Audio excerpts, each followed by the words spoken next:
Sponsored by Rabbi Michael and Jerry, Max Meter, for the Fush Shlem with her granddaughter Vayigash, about Shana Harona. Is she doing any better? A little bit. Very slow process. Sure, Fush Shlem.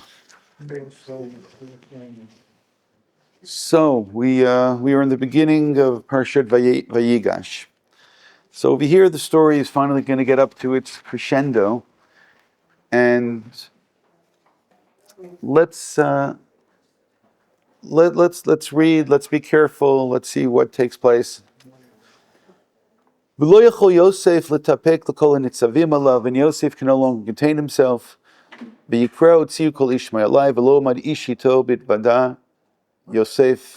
el Echav. And no one was there when Yosef, it's interesting, it's almost the word vidui over here, when Yosef confesses. I presume you should add the word identity. He confesses his identity to his brothers. Vayitain et kolo bivchi, and Yosef cries, Vishma'u Mitzrayim vishma beit Paro. And this cry is heard, it's the cry which is heard in Egypt, and it's heard in Paro's palace. Vayom Yosef el Echav, and Yosef says to his brothers, Ani Yosef, ha'od avichai, v'lo yichlu achav lanot oto kina v'lo mipanav. So just with that initial statement that I am Yosef, is my father still alive, the brothers, they could not respond, and that one sentence we've spoken about at length in the past. Then Yosef continues, because, if they couldn't speak till now, so let's you'll decide what he does next. Vayom Yosef el Achav, Geshuna ilai, which sounds like an attempt to bring them closer. Come close. Vayigashu, they come close. Vayomer, and he says, Ani Yosef achichem, I'm Yosef, your brothers. Asher machartem oti Mitzrayma, who you sold. So again, that is certainly a very good way to reconcile. Va'ata al teyatzvu, but you should not be upset. Va'al yichar be'einechem ki machartem oti hena. So now he doubles down on that. Don't be upset that you sold me here. Ki lemichya shlachani elokim lefnechem. Because in order to bring about salvation, life, God has sent me here. So the thing to notice over here is going to be this interrelationship between Yosef's communication with his brothers on the one hand and his noting of divine intervention on the other. But we'll see which one he gives more credence to as he continues. Chizeh shnatayim hara'av b'kerev haaretz. For 2 years there has been famine. Va'od chamesh shanim asher ein charish v'katzir. Now there'll be another 5 years that there won't be really any planting, plowing, agriculture. Pay attention later on in the parsha if everyone knows this, which means the Egyptians year after year seem to be involved in selling, buying, whatever. Do they know that there's another 5 years which my point is, this may very well be a state secret that Yosef has shared. There are certain things about the economy, there's certain inside information that it's illegal to do business on that inside, unless, of course, you're a senator, or then apparently it's perfectly justifiable. Kizesh natayim hara'av, and so on. Pasuk Zayin, and then he doubles down. V'yishlacheni elokim lefnechem. And notice again, shlachani elokim, v'yishlacheni elokim lefnechem, lasum lachem sheirit ba'aretz, again, in order to get some kind of salvation. Ulachyot lachem lepleta gdola, and this is what's going to cause them to be saved. Vata, lo atem shlachtem oti. You're not the ones who sent me. So this is just great, which means they have responsibility and they don't have responsibility. Essentially, all the bad that's taking place is their fault, but all the good which is taking place is God's responsibility. Kilokim, ve'samenu la'av, God put me, le'av le'paro, u'la'adon le'kol beito, u'moshel b'kol eretz Mitzrayim. And that's a pretty good combination of things. Av le'paro, one can call it as an advisor, but it's much more than that. Uladon l'kobeson is the master within his entire palace. Ulamoshel b'kol Mitzrayim, and then functionally to be the ruler of all of Egypt. Maharu, hurry up. Valu alavi, and go up to my father. Of course, notice the, should we be nice or not nice today? The passive aggressive of saying my father instead of our father. But I'm not going into that. Valu elaviva martem elav, and say to him, Kol mar bincha Yosef, thus your son Yosef has said, Sameni Elokim. So you can keep count how many times he's mentioned God in this speech, that God has placed me, Adon L'Kol Mitzrayim, as the master, the ruler of Egypt, Rada Elai, Al Ta'amod, come quickly and don't stand still, hurry. Which is interesting because Yosef's giving orders to his father. He's telling him what to do. V'yashavtem be'eretz Canaan, and you'll live, be'eretz Goshen, you'll live in the land of Goshen. V'yitakarovila, you'll be near me. Ata uvincha, uvinei v'techa, you and your sons and your entire family. V'tzancha uvikarcha, v'kol asherlach, and all of your possessions. V'chikalti otchach, and I will take care of you financially. Sham, ki od chamesh shanim ra'av. And again, he tells this secret that there'll be another 5 years of famine. Pen tivareshatov v'techa v'kol asherlach. Again, just to avoid any kind of unpleasantness of being in a situation of starvation. So Yosef gives his instructions. We have this, again, really interesting reconciliation. I mean, we do know Yosef holds all the cards, and it's completely up to Yosef how to dictate what's going to take place. And the power that Yosef has versus the lack of power that they have, I think should be obvious to all of us. Even though the Midrashim love to talk about the power of Yehuda, but that we talked about last year, I believe. Yes? Yes. Vayalu Mitzrayim v'yavor etz Canaan el Yaakov Aviyim, and they go and they travel to Yaakov. In this whole section, the interaction between Yaakov and Yisrael will be one which will be difficult to really understand, but constantly goes back and forth. Vayigidu lo le'mar, and they tell him, Od Yosef chai, b'chi Moshe b'kol Mitzrayim. Yosef is alive and he's the leader of all of Egypt. By the way, there's a certain parallel over here between when they first hear the news, they also freeze in this spot, and we don't know if they believe and don't believe until he calls them close. Over here as well, when he hears it, there is this freezing, and as it were, and he doesn't believe it. And then we get to the next pasuk, and I'll just tell you already now, so we'll all know, even though I'm going to dance all around it and go in all kinds of different directions, or we'll do multiple dances, if you will, and you'll tell us afterwards which dance it was. And but it's this pasuk. This pasuk is what interests us. Vayidabru elav et kol divrei Yosef, and they tell over all the things that Yosef had said. Asher diber elaim, which he said to them. Vayar agalot, and then Yaakov sees the wagons. Asher shalach Yosef, that Yosef had sent l'seitoto to bring him back. V'tichi ruach Yaakov avim, and then the spirit of Yaakov then returns. Vayom Yisrael, and Yisrael says, I said that's the shift, Yaakov to Yisrael. Vayom Yisrael, Rav Od Yosef ben Ichai, my son Yosef is indeed alive. Elcha ve'erenu b'terem amot. I'm going to go and see him before I die. So, what exactly happened in that verse, and how the shift takes place between the disbelief to the belief, is really what I want to get to. And in order to get to that, we're going to look at the various mefarshim who are channeling the various midrashim, and then eventually I want to get back to what may be pshat staring at us, but sometimes when something stares at you, you don't know exactly what it is. Kind of like Yosef could be in the room with you a whole bunch of times and you don't know that that's your brother. Over here, the pshat could have been staring at us the whole time, and nonetheless, we didn't realize what we were saying.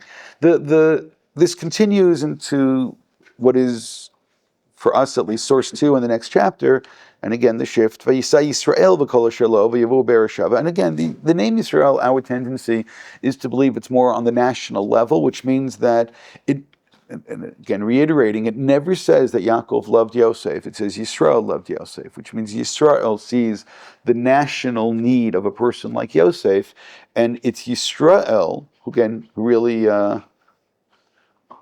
Let's just go back to that verse again. Vayom Yisrael, Rav Od ben Ichai. It's this Yisrael aspect that realizes he's still alive. And now Vayisai Yisrael v'chashavio bereshava v'yizbach zvachim lelokei aviv Yitzchak, and he brings offerings. Now remember, Yitzchak specifically traveled in the same direction when there was a famine, and God told him, don't go. So now Yosef had told him to go, and he starts to travel there, and then he brings offerings because you know where his heart is, you know what he wants to do, and now God appears. And we'll note, just in the interim, that God has appeared to Yaakov numerous times. But it's interesting because he appears to him when he leaves Israel the first time. He appears to him either through, again, a dream, angels, whatever, when it's time to come back, when he's on his way back, when he comes back. But for all these years that Yosef has been gone, we don't have any communication between God and Yaakov, which is actually going to help some of the commentaries to tell us something, even though they don't point that out. I mean, that's just, you need to notice that. And now God does speak. Vayom Elokim liYisrael, again, to Yisrael. Bimarot halayla, v'yomer Yaakov, Yaakov yom hineni. So again, this shift back and forth. That's what I said, it's like impossible. Don't be afraid to go down, because there is this purpose in your traveling, and that is that you're going to become a great nation there. And I will go down with you, Mitzrayim, to Egypt, and I'm going to bring you up as well. And Yosef is going to close your eyes. Again, that is either something terrible or something wonderful, but I guess for Yaakov there's something comforting about that. Israel.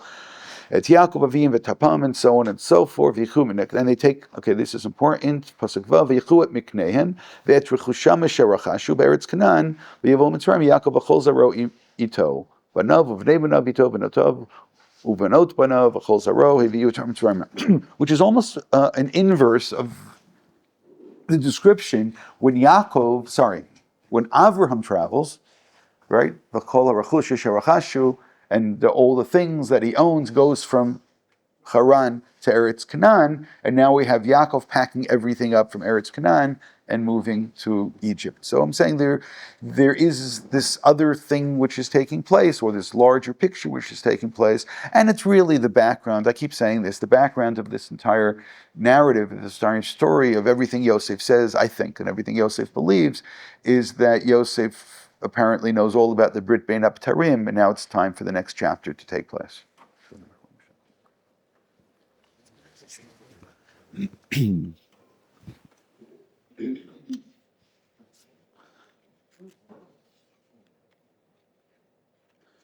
But I told you, the verse which concerns me is what exactly took place in Pasuk Kav Zayin.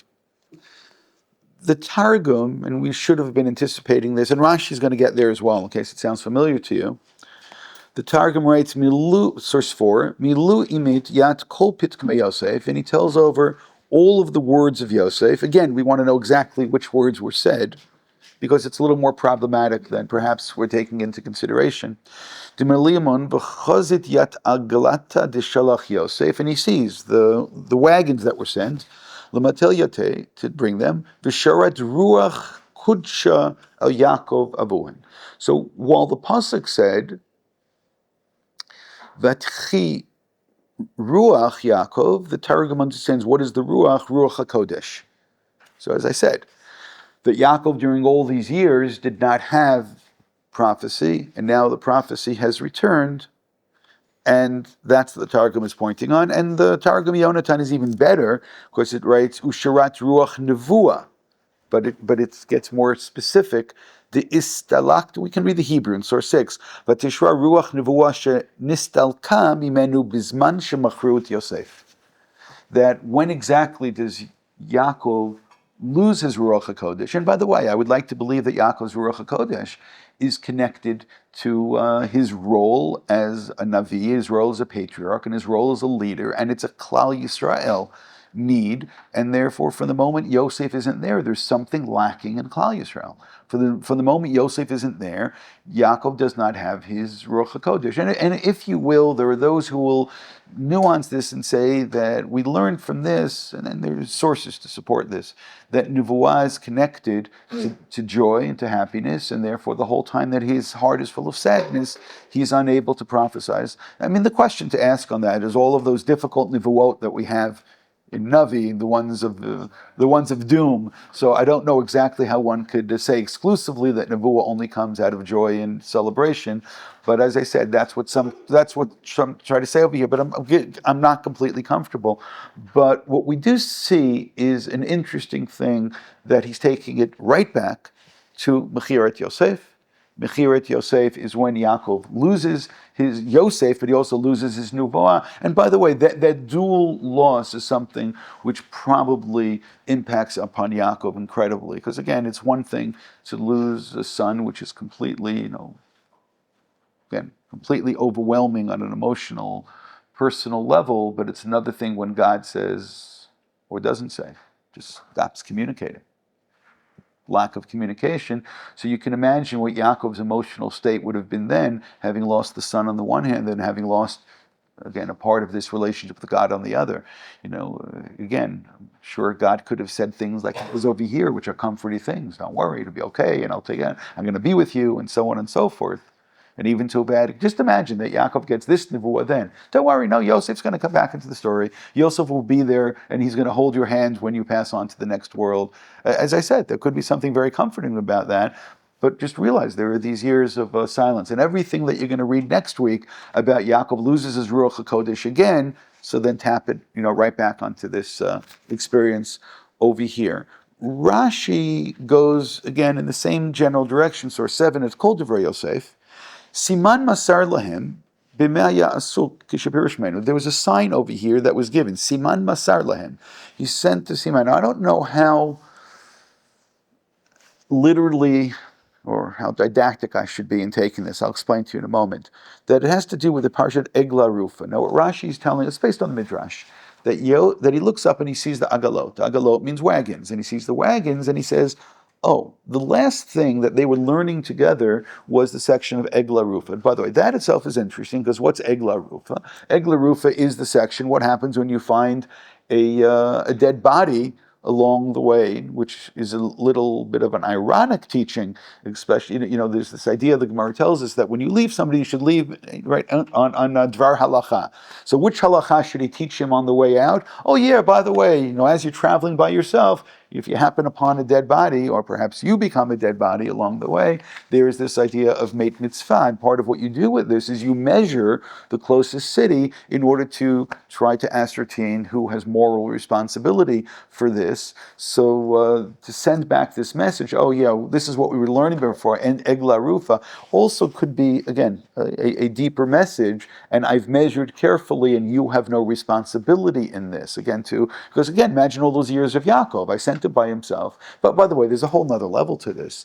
If he's really teaching him Egla Rufa because he's worried, and therefore he has to give a siman, why do you have to give a siman? Again, this is why I'm saying maybe I'm being a little bit too literal here. That he sends it back a siman. This is what we're learning in order that they'll have a siman to be able to communicate. But why should they need a siman? Is he worried that he's sending him over there? So if he's worried that he's sending him to the brothers, of course there's some kind of jealousy or hatred, and maybe he's not going to come back okay. So then it becomes remarkable that he sends him in the first place. By the way, I think everything I'm saying now is wrong. So don't worry too much. I'm just saying maybe I'm taking this a little bit too far. But he says, by the way,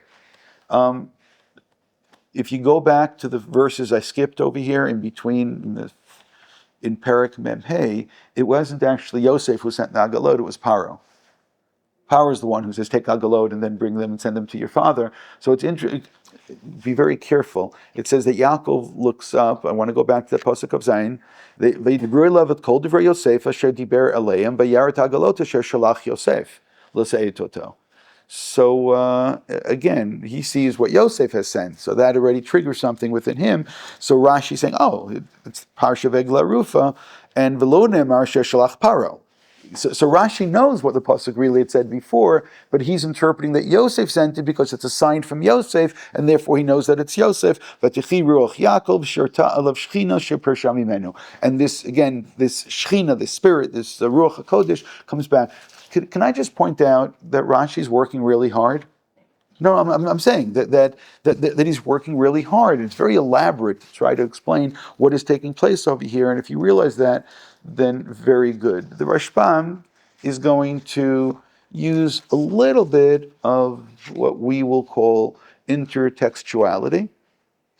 You can call it whatever you want. You like that? You don't like it. Why? I don't think Yaakov was the Messiah. I think Yosef is. I understand that you're. I mean, Yaakov, they just kind of, that's what we ended up saying. Yosef is coming. I understand, and that's why I'm saying I'm with you. But let's continue with the Rashbam. I'm going to come back to signs in a second. The Rashbam in source 8, it's called Divrei Yosef. Shar dvarim shediber aleihim haktuvim lamala. All the things that were said before. I hope you all realize that if you told them all the things from before, there's a problem. If you don't realize the problem yet, just wait a second. But it's interesting where he starts. Shebacha al tzavareim v'hikiru b'vaday shuachim, which means he cries, and again, we're certain that it's him. So they tell all these things. V'gam ra'ata agalot asher shalach Yosef al pi paro. You notice. Again, the Rashbam knows it's al pi paro, but says he sees what Yosef sent, but it was al pi paro. But Yaakov, why? He writes, he shamar et hadavar, because he guarded this. Shesof Yosef liot moshel v'agalot halalu einin yotzot mitzrayim ki im al pi moshel k'moshe parashti lamala.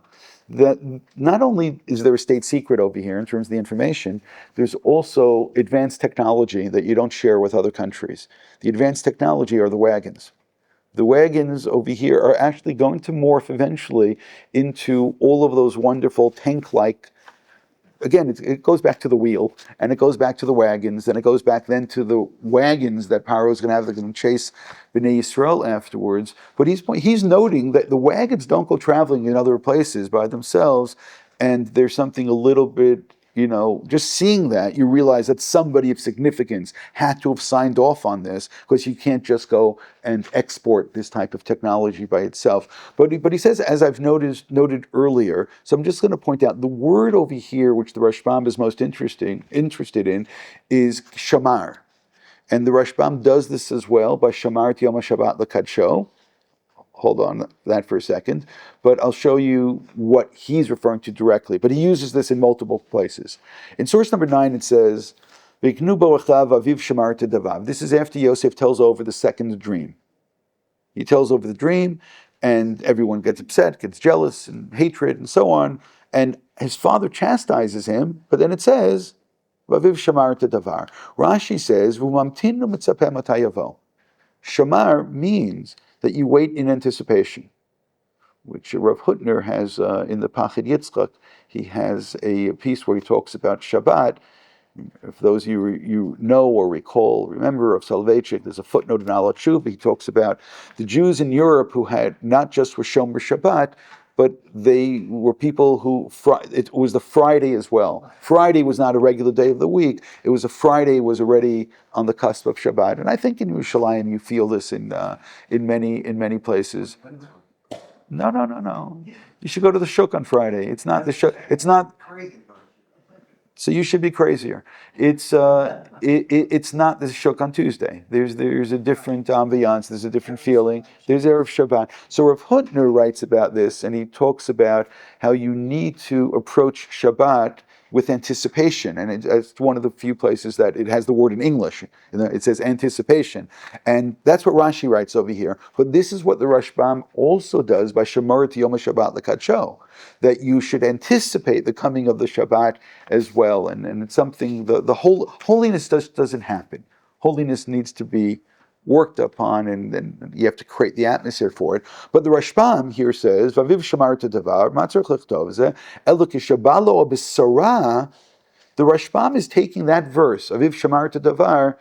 This is, even though you don't like intertextuality, this is exactly what he's doing. He's bringing it right back into our discussion, and he's saying is that when he receives the message, v'lo imin lebanav, he didn't believe him. And by the way, that's our whole concern today. I keep telling you back. What shifted? What took place that now he believes? Vayar Yisrael et ha'agalot asher shalach Paro. Again, what else does he know? That Paro had sent it. I mean, that's what the editor knows. That's what the observer knows. Yaakov may have thought something else. Ki losh nishlachu ki im al pi Paro, k'moshe katav tisham agalot al pi Paro, k'moshe katav, as it says that Paro sent it. Azi min yidei hachalomot שמוכיחים שסוף להיות מושל ועגלות הללו על ידי מלכות וממשלה באה. He says that he realized that these can only be sent based upon leadership, and therefore he's been waiting and waiting and waiting for this dream to come true. And now he realizes, remember what the brothers say right away? And what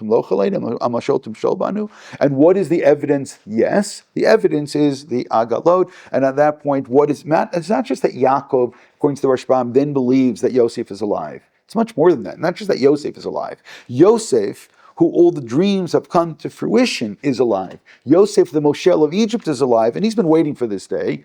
Again, maybe he thought that he's dead, but he's been waiting for this day. We can wait for impossible things. And he says that's the dynamic according to the Rashbam. But go back to my point about that he said over all of these things. Again, do you need me to read the verse one more time for you, or even the two verses to realize the difficulty? In Pasuk Kavav, in source 1, it says, "Vayigidu lo leimor od Yosef chayvu Moshe b'kol Mitzrayim v'yifag libo ki lo emin lahem." They give him the information, and Yaakov doesn't believe it. In Pasuk Kav Zayin, v'deber elav et kol divrei Yosef asher diber lahem, v'yaret galot asher shalach Yosef l'seitoto v'techi ruach Yaakov aviyim. Now, Rashi led us to believe that it was the second part of the pasuk. Everything they say, all their words are meaningless. Then he looks up and he sees the technology. But the question is that really what happened? Because in the first verse, they say give information, and they say that Yosef is alive. And in this next verse, they tell all the words of Yosef. So did something then get added? Now, all the words of Yosef, I keep saying, are problematic. If you go back and you look at what Yosef says initially, "V'yomi Yosef elechavini Yosef odo vichai," right? That's the first. The next verse he says, right, come close. I'm Yosef, you sold to Egypt. Did they mention that right away? Was that their message?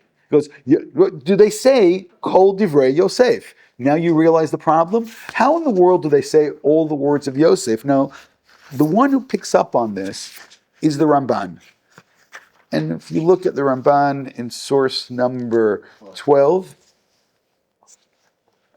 again, he doesn't want to talk about the technology, and he doesn't want to talk about the signs and the Egla Rufa. Pshat. Shalohu gad Yaakov kol yamav ki achiv machur Yosef. He says, I cannot believe that they ever mentioned, oh yeah, by the way, we sold him. We got into this little thing with Yosef, and because they were terrified that Yaakov would be angry and curse them, as he eventually does by the so-called brachot, by at least some of the tribes. Yosef, and I love this part. Again, think a second. In whose interest was it to tell Yaakov about the sale? It wasn't in the interest of the brothers. Yosef, we can discuss politically if it was a good idea, a bad idea, but I love the way the Ramban frames it. Yosef b'musaro hatov lo ratzad lagidlo. Yosef, because of his refined character, did not want to say what happened, which means this is a very different Yosef. The one that we remember is telling over what all the brothers did, and now we find Yosef has, again, refined character is the way the Ramban is reading this. So he's commenting on Kol Divrei Yosef, and what's he saying? Kol Divrei Yosef can't be Kol Divrei Yosef. Kol cannot mean everything, right? By the way, the Rambam in various places already tell you the word kol does not mean every. It means when he says that Rabbi Akiva and all the rabbis of the generation believed Bar Kochva, we know from the Gemara it wasn't all the rabbis. It was most. Kol means most. And he does this a number of times. I'll just leave it. But over here as well, Kol Divrei Yosef doesn't mean Kol Divrei Yosef. It means a lot of Divrei Yosef, which is very funny about the Esav, Yaakov, Kol, and Rov. Lo yodei ma lagid lachem, aval kach hazeh. Continue. Right. The ilu yoda Yaakov be'inyan hazeh yeruilim shechlu pnei avim. I mean, they would have the whole family would have fallen apart. That's really his point. It just can't be that he told. So, how many of these other commentaries do we need to see? How much time do we actually have? Sforno focuses on the 5 years, the state secrets, that's in 13. The Alshech points at a number of other hints that we're coming across in this message. This Netziv in source 16 uses a Talmudic principle that whoever put this together worked very hard. Right, all of these wagons full of food and stuff. This is an elaborate scheme. People don't go through elaborate schemes unless it's real. Which means just by looking at all the effort that was put into this, he realizes that Yosef must be alive. And again, it's based upon a Gemara. You can call it an Umdana if you want. And I think that may be enough. Just regarding going back to the idea of the Siman and who may have sent the Siman, and was this a deliberate on Yaakov's part or not, I'll just note that we have one, maybe two other times that we find Siman, and this is all midrashic. It's not in the text itself. And my point is the Siman never work out. That's the point. In source 18, V'hi b'boker v'hinei Leah, avo b'layla lo hayta Leah, lefi shemasar Yaakov simanim l'Rachel, which is also interesting, because you go back to the Midrashim, I think it was Rachel who had said, don't trust my father. And so it's interesting. He said that Yaakov gave simanim, ukishurata Rachel shemachnisim lo Leah amra achshav tikalem achoti amda umasrala oto simanim. So therefore, when you don't trust somebody and then you give simanim, which means it goes back to like having a contract. If you can't trust somebody, you need a contract. Don't write a contract and don't do business with them. Why? Because if you need a contract, the contract's not going to end up helping you at the end of the day. Yes? No? Yes, we. You going to charge me for this legal advice? The Simanim worked with Tamar. Tamar is interesting, but with Yaakov, the other case, according to the Beit HaLevi, that Esav gave a siman to Yitzchak because he didn't trust Yaakov, and then he spoke in Yaakov's voice, and then Yitzchak says, look, it worked. Hakol kol Yaakov. But again, this simanim don't seem to work. Okay, Tamar is good. Yes. Can I just turn things around? Yeah. I mean, the perplexing thing here is that Jacob was on and the news that the brothers take back that Joseph is alive could be enough to kill him. Oh, for sure. So Joseph is taking a big chance here, and then once his dream to go forward, his father will come through from down him. It surely is a bigger thing is he Joseph should actually respect his father. And he could have gone to Egypt, he could have taken legal absence from Pharaoh, for a few weeks, and gone up there and come back. Okay. And that's the part I don't understand. Correct, because you're making certain assumptions. And the question is, are those assumptions correct? First of all, every assumption you made is defendable. I can find you commentaries who will support you along the way, but I don't necessarily accept any of those assumptions, and I'll go point by point if you like. One is your starting point that Yaakov's an elderly man. Good, correct. That's not simple. Yosef's stated purpose here, all the way was for his father's welfare. He says, there is a famine. Come here where I can take care of you. I want you to be near me so I can keep my eyes on you and make sure that you are taken care of. He says nothing about the dreams. He says nothing, I want you to come and bow down to me. So therefore, to read that into Yosef's motivation is actually quite mean.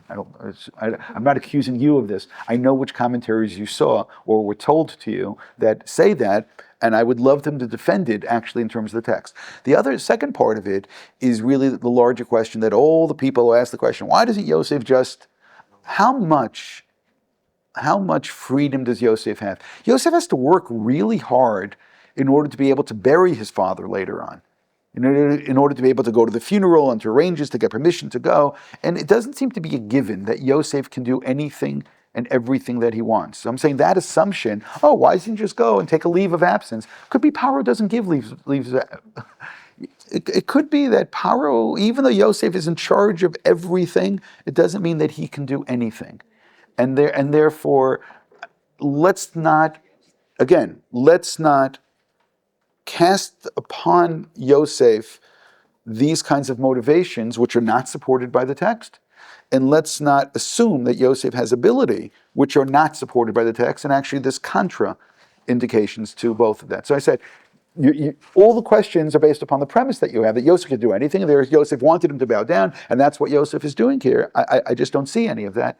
So let's continue, because I'm going to try to defend Yosef's reputation a little bit more as we proceed. So as I said, I think there's something else going on, and we're going to spend the rest of time today trying to figure that out, and we're going to push all the other commentaries to the side for the moment. And actually what I'm going to try to do is very much based upon the Psukim. Most of this, what I'm saying now, is based upon last week, 2 weeks ago. And I actually spoke about it on Shabbat. And then as I started Vayigash, I started, Shtayim Mikvecha Targum, and then I got to the first pasuk, and I got to the Targum, and I said, oh, look, he supports everything that I wanted to say. So, if you already don't want to listen to anything else I'm going to say now, you just want to close the book and go on and look and see what the Targum says. I didn't tell you which Targum it is. So, let's continue.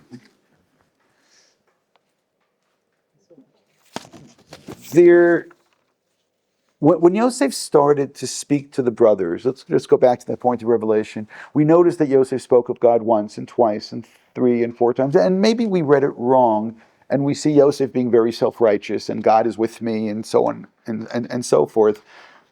But I believe that Yosef's, again, we'll turn to the writers in the room to help. It's Yosef's God speak, but it's not just the God speak. It's Yosef's God consciousness, which is the key to understanding all of this. And allow me to continue a little bit. We first notice it when Yosef enters into the house of Potiphar, and Mrs. Potiphar hits on Yosef, and he says no. He repeatedly says no.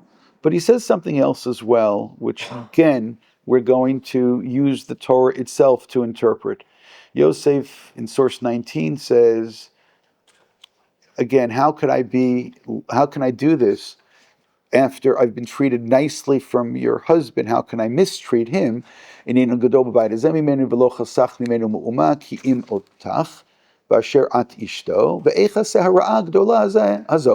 then he continues 2 more words. But his first point is that it would be wrong morally in terms of my relation with the husband. He treated me nice, I can't mistreat him. But then he adds 2 words, v'chatati lelokim. And this would be a sin against God. So I don't know if any of us know or can know. Did Yosef know his Bible stories? Which means as a little kid, was he taught Chumash? Okay, Chumash and Rashi. Which means if you go back to the episode of Avimelech, when Avimelech takes Sarah in source 21, in source 20, where Avimelech finally questions Avraham, how can you say he's your sister, and so on. Vayom Avimelech l'Avram, ma ra'ita? What did you see? What's your outlook? What's your hashkafa? Ki asita davar hazeh. Vayom Avram ki amarti rak ein yirat Elokim b'makom hazeh. There's no fear of God in this place. In essence, what is Yosef saying is that I fear God, which means I would love to imagine that Yosef, as a kid, he learned with his father, and his father did teach him. And forget just teaching him Egla Rufa. You realize it's far more likely that he taught him the stories of Avram and of Yitzchak and things that had happened in the past rather than laws which are in the future, although some of you know that I do have a fascination of connecting things in Devarim and Bamidbar back with Bereshit, which we're going to do more of. But does Yosef know the story? Has Yosef heard this? And is Yosef now channeling, again, better than a cold shower is to say that this is not the morality which I've received from my father. By the way, now take that as Chazal saying he sees the image of his father. Of course, it's the image of his father teaching him that this is not how we act. This is not what we do. We have Yirat Elokim. So my point is that Yosef, in the middle of this pagan country, in this pagan palace, with this woman who is hitting on him, Yosef speaks of God. The next time we find, of course, because of this, he's thrown into prison, and in a dungeon in the middle of Egypt, when the stewards have their dreams, Yosef again says, in source 21, Halol Elokim Pitronim Saprunali. God has the solutions. So Yosef speaks of God. This is not for the camera. This is not, in order to get on the public record that Yosef is speaking. These are these private conversations that Yosef has. And again, maybe the most impressive one is when he finally does meet with Paro, which could be completely unpolitic to be speaking of a monotheistic God in front of a person who's part of a polytheistic system. And Yosef stands up. Nonetheless, you can look.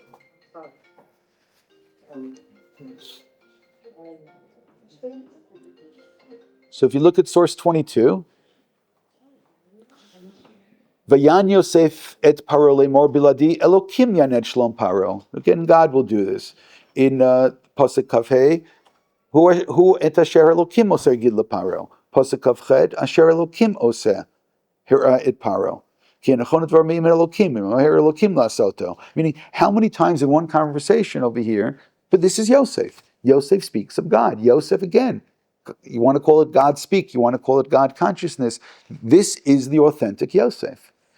Now, therefore, when we get to our section, when Yosef is speaking about God constantly in his reveal to his brothers, that should not come as a big surprise, but there's something else which is happening. And again, I just want to chart this and now go in order. It eventually works so well that it gets Paro to speak that way, and that's the most surprising. Still in source 22, Vayoma Paro elav David, ish asher ruach Elokim bo, which means, again, and the Ruach Elokim is interesting, especially with Yaakov's spirit coming back and so on. And the Targum here again does speak about Nevuah. That look, there's somebody here who has prophecy. In source 23 is when Yosef does meet up with the brothers. And again, what is said, what isn't said is interesting, but very quickly the situation deteriorates. And then Yosef challenges them, and he's looking for something. And I'm not going to go through all the negotiations. I do love the way that he swears in Pasuk Tedvav, source 23, B'zot tibachenu, chei Paro, right, by the life of Paro. I love that. Right? Probably a lot of people it sounds significant, but you swear by something willing to sacrifice. B'chei Paro, he does it again in Pasuk Ted Zayin, the Imlo chei Paro ki meraglim atem, and again he swears by Paro, and then he puts them in prison for 3 days, and he's trying to take them someplace. Again, certainly emotionally, religiously. V'yasofotam el mishmar shloshit yamim, v'yomer leim Yosef yom shli zot asu v'chyu. If you want to live, there's what you need to do. Et Elokim ani yareh. What does Yosef say? Yesh yirat Elokim b'makom hazeh. Which means, now, do they know their Bible stories? Which means, again, this is the musar, this is the rebuke that Avim had given to the king of his day, in his time, to Avimelech, right? There's no fear of God in this place. And Yosef now looks at them and says, there is fear of God over here. And they probably don't even know what to do with this, but I do want to read their response. And he then tells them, if you're going to be honest, this is what you do. You leave your brother here and the rest of you go. And if there is fear of God in this place, what else does that tell you?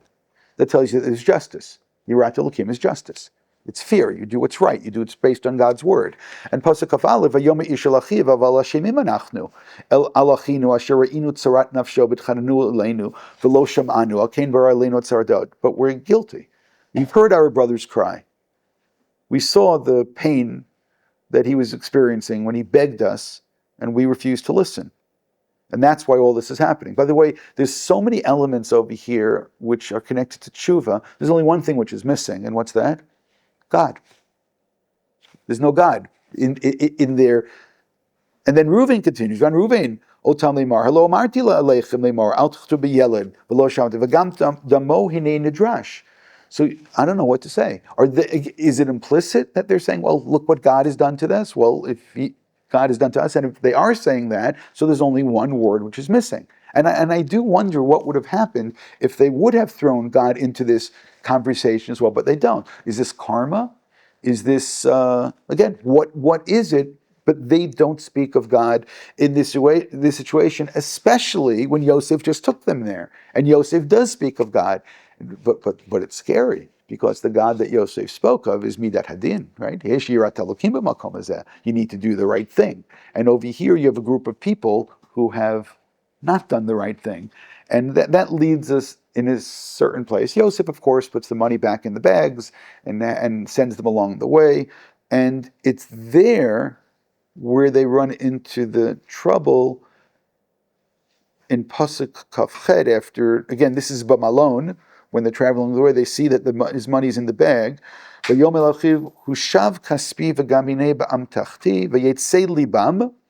can track all the heart movements taking place in all this section, from Paro's heart beating to Yaakov's, Yosef's. brothers.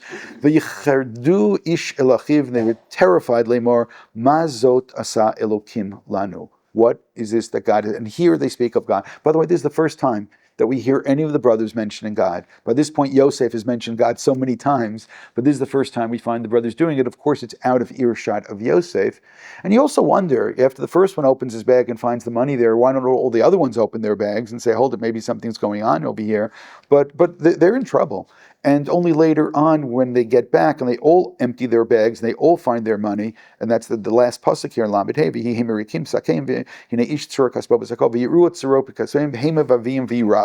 and they're full of fear. They're full of fear. By the way, what word is missing?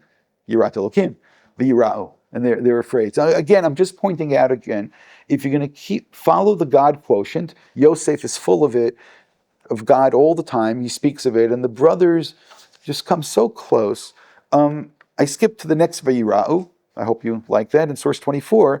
And what has happened? They finally travel back to Egypt, and they bring Binyamin with them, and they want to try to get Shimon out of prison. They want to get more food, and they want to close this chapter of their lives and move on. But what has happened? They were summoned to come to Yosef's house, Vayira'u, and they're frightened. Again, that just, hope you don't miss the connection. They're frightened with all the money, and now they're frightened because they have to explain all the money.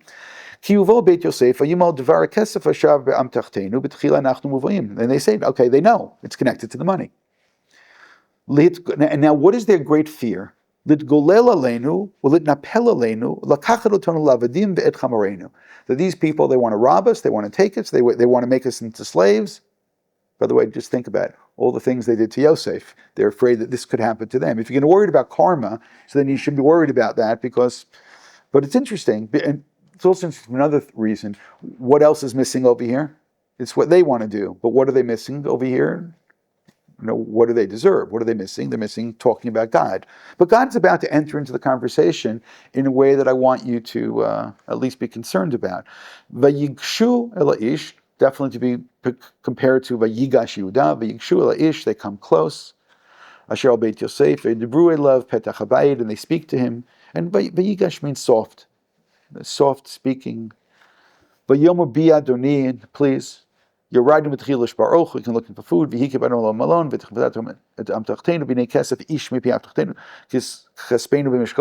when they're trying, they're all lying right now, because it's not when they found out. Only one of them found out at this point, as I just noted in the last chapter. They say, okay, they don't want to be too complicated. We all stopped by the hotel, we opened our bags, and all the money was there. By the way, there is a question, and so why don't you turn around and come back right then and give the money back, right? Right? And we brought more money back. And what does the guy answer? Vayomer shalom lechem al tira'u. Don't be afraid. Elokeichem v'elokei avoteichem natan lechem matmon ba'amtochotechem kaspechem ba'ilai. V'yotzei lehem et Shimon. And the guy says to them, no, don't be afraid. The money came to me. I'm saying it out of sequence. And your God has given you a gift, a treasure. You found a treasure. Now, should they at this point be calm and collected and say, oh, of course our God gave us this, because who is more deserving, right? You want to channel your inner Haman right now? Who is more deserving of receiving rewards and honor and treasures and money than we are? Or if you really believe in Midat Hadin, you really believe in Elokim, right? Right? God has found our, right? What it goes down to, what are we deserving? They're not deserving to receive reward. What are they deserving? To receive punishment. But it's fascinating that they're willing to accept this as an answer, which means they were frightened and now they're okay. Well, Shimon was taken out and everything should be okay. And then they're told to come in and to dine with Yosef. By the way, I can ask the same thing again. Are they deserving to dine with Yosef? Are they deserving to be, to have this wonderful state dinner for them and so on and so forth? Here are these wonderful people. Like, what did you do to deserve them? Oh, we return the money that we stole. I mean, again, just think about this. If there's anyone who's undeserving, it's them, but they kind of get convinced. And all of this should be, I think, part of a setup. And the setup is, Yosef is Yirei Elokim. Are they Yirei Elokim? Is Elokim, again, especially, Midat Hadin, is this part of their inner consciousness? Anyway, let us continue over here, because they seem to accept this. And at this point, it's funny because then when they leave, what's funny is that we all remember that he instructs to put the cup in Binyamin's bag. Did you remember that he instructs them to put all the money back in the bag on all the bags as well? Yes, remember that? I mean, it says it. So it's not just the cup. And you know what? If I were them by this point, I'd be a little more careful. I'd check my bag before. You just now arrested and you served time for drug smuggling, and you claim you didn't do it. You were just an unknown, right? A mule, right? You don't know that. Okay, we won't get into that. And it says, "V'yitzavashel beito," source 25. V'sim kesef ish mipiyam tachto. Put all the money back. V'tgivia kesef. And so on and so forth. And then Yosef sends this fellow to running after them, and he tells them exactly what to say. Pasuk Daled. Hey mitzuat ta'ir lo hirchiku v'Yosef amar l'asher beitei kum redof. And again, Yosef is being a ventriloquist. He's telling the guy exactly what to say. Lama shilamtem ra tachat tova. Why are you repaying the kindness that was done, right, with something bad? And by the way, they just now experience the opposite. They receive something good despite having acted bad, which means if you believe in justice, then they should have been very, very worried. There's a certain midrashic undertone when Avram, after he wins the war of the 4 kings and the 5 kings, that he's worried that maybe he's has expended all of the good faith that he has with God. And again, there's a midrashic undertone. They should be very worried at this point, just because of their whole. They've done a couple of things along the way. Yes? Do I need to? I mean, if I say all the things they've done, I'll sound like the UN. So I don't want to give the entire list. ICC. I don't know. Okay. But this question about your lack of doing what is right in the face of doing wrong in the face of right. But then he tells him to say another thing as well. Let's just continue.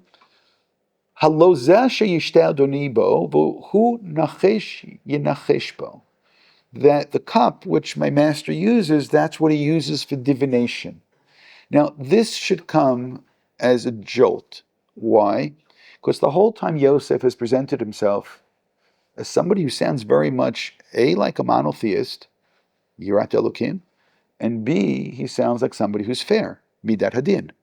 And now this guy is saying, but that's the cup that he uses for divination. Divination is part of the occult. It's part of a world of superstition. It's part of a world that runs in a very, very, very different way. And that's what they're told now. Now, the question is, why is Yosef doing this?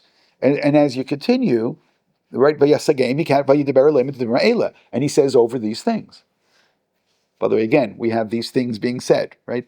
Going back to, we had another time that we had something similar to this, is when Yaakov gets to Lavan, going right back to that same place where our supposed perhaps Simanim, when Yaakov gets to Lavan, it says that he tells over all of the things that had happened. So again, which things did he tell? Did he tell how he stole the brachot from Esav? Did he tell how he took the rock off of the well? Did he tell how he kissed his daughter before the first date? Like which? Yes, I had to add that in. Which things is it that he said? So you kind of think that it'd be a little bit selective, and over here as well, it's not selective. He tells over exactly what Yosef, because again, with Yosef, it's all with precision. So this guy tells exactly, and let's just continue. We would never do a thing like this, except for last time. And then they say, that last time it happened to us, we returned. But by the way, they should just stop speaking. How can we do this? And if you find it in someone's bag, they should be put to death, which is, again, completely absurd. And we will be slaves. Again, the thing that they were worried about, not that long ago, they were worried about that. Oh, they're trying to take our money and they want to take our donkeys and they want to turn us into slaves. And now they're saying, please turn us into slaves. So you realize that there's at least some guilt over here. And he continues, says, no, just he'll be a slave. The rest goes free and so on. Again, I'm not getting to all of this. But they get in front of Yosef, first Pasuk Yud Gimel, Vayikru Simotam, and now they tear Kriya. There's still something missing. You know that, right? Vayamos isha chamaro, and they go v'yeshuvu v'ira v'yavo Yehuda v'elachav, and they come v'yaplu l'fanav arza, and they all bow down. V'yomam Yosef mama sazah shasitim halo yadatem ki nachesh ish kimoni. I am a man who's full of divination, and suddenly Yosef has revealed his great. Again, you want more state secrets, but this is a lie. I mean, what's the truth? The truth is what Yosef had said from the beginning. God has revealed to Paro. What's the truth? Paro discerns that Yosef has nevuah. What's the truth? That Yosef sees the hands of God in everything. And now Yosef is saying, yeah, but don't you know that I'm a person who practices the occult and divination? Again, it's a short skip and a step to Avodah Zarah. And that causes a response in Yehuda. Vayom Yehuda man omar ladoni, man nedaber, uman nitztadak, ha'elokim matzah et avon avadecha. God has found our sins. Now this is incredibly important because Yosef just now did something. And once you understand this, we can then get back to where we started and hopefully understand what happened.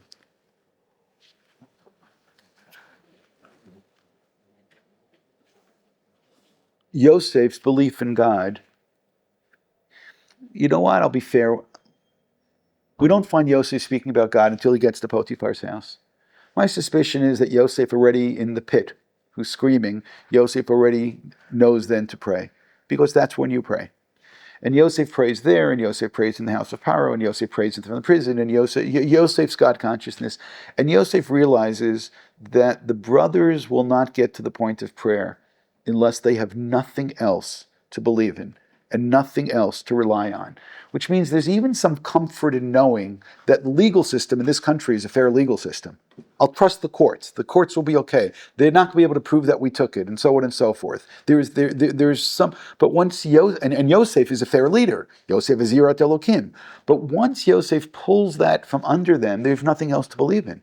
Which means Yosef, in a certain sense, has put them right back in the pit. Now, which, by the way, he did when he puts them all in prison for 3 days. Yosef, but they had hope. They come out of it, I fear God. So they get this real hope of force. So Yosef is trying, again, Yosef's ventriloquism. He got his guy to say what he wants, but he wants them to say something as well. And what does he want them to say? He wants God to be part of the conversation. Can we now go back to where we began and realize exactly what it was that took place? Yosef, when he reveals himself to the brothers, what does he say to them? He says, yes, he says that you sold me. But what else does he say? He speaks about God on multiple times. Right? When he tells him to go to his father, what exactly does he say? Look at Pasuk Tet. Maharu va'alu elavi va'amartem elav. And this is what they need to say. Ko amar bincha Yosef, samani elokim la'adon l'kol Mitzrayim. What are they supposed to say? God has placed me in charge of Egypt. And then, Redai Lai V'lo Tamod. And then he says, and what do they say when they get there? Pasuk Kafhei, Vaylu Mitzrayim, Vayavoretz Canaan, El Yaakov Avim, Vayagidu lo Lemor. What does Lemor mean? Quote, Od Yosef Chai v'Moshel b'chol Eretz Mitzrayim. What did they leave out? God.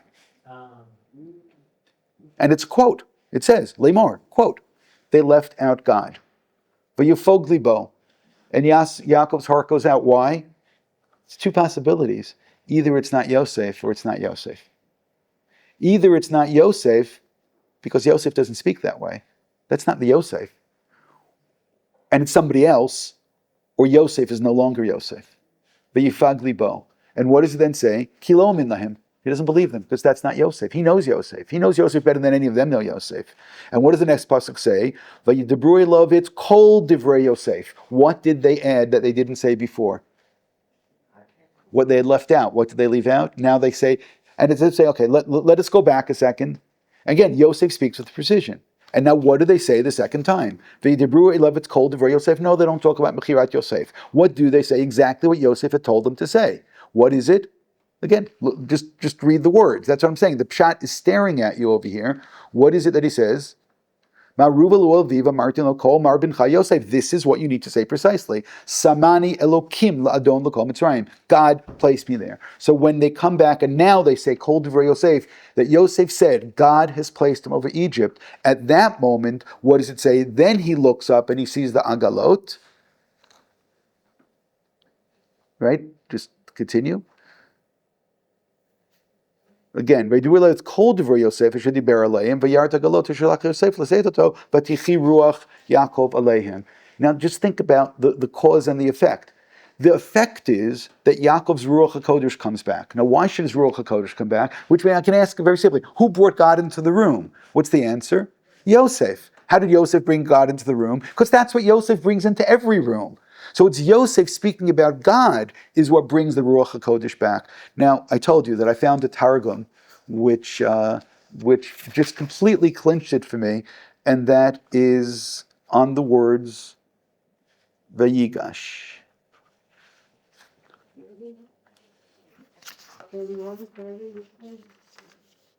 Source 29, Vayigash alav Yehuda, Vayom Abiyah Deni Daber Nav Dechad, right, Devar Ba'aznai, Ba'aznei Adoni, Va'ayachab Chabavadech, Kamocha Keparo, right? He comes close and he says, again,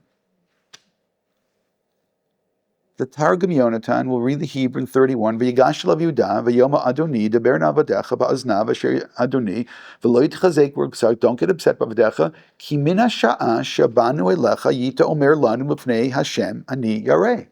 That you kept on talking about Yirat Hashem. Va'ata, and now chazru mishpatech liyotomim la'adonav shel Paro. And now you're talking like Paro again. You're talking like a pagan again.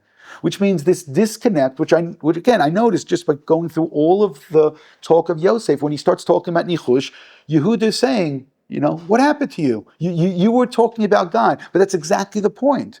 Yosef is doing this deliberately. From having spoken about God, now he's talking about the occult, and that jolts them, that shocks them, because that takes away their hope. Because somebody who speaks about the occult, again, the English here is great. It is from Hashem that I stand in awe. You talked about God. What happened to that guy who kept saying that you fear God? Where did that guy go? But that is part of of what moves the brothers to be able to speak about God themselves, is because I'm going to say it's Yosef's ventriloquism. He tells people exactly what to say with precision, and he causes Paro to speak about God, right? He causes the brothers to speak about God, and he causes Yaakov to have this feeling of God and through the Nevuah. All of this is Yosef's fingerprints at every single point along the way. And as I said, once you see this, you realize that this is actually the pshat in the psukim over here. I'm sorry, I know. I insist that what I'm saying is pshat, but you realize this is pshat in the psukim, and I was delighted to see that the Targum picked it up as well, because you only notice that when you realize what's missing, and that's Yosef's trip without any explanation into the occult. And I have another way of explaining it, but that I think, at least for today, is what Yosef is doing. So again, that is what brings Yaakov back to life, because when the brothers can't follow instructions. That's what it comes down to, is that Yosef speaks with precision and they repeat what he said without precision, and that doesn't work. But when they say exactly what Yosef says, that brings Yosef alive again, and that brings Yaakov alive again.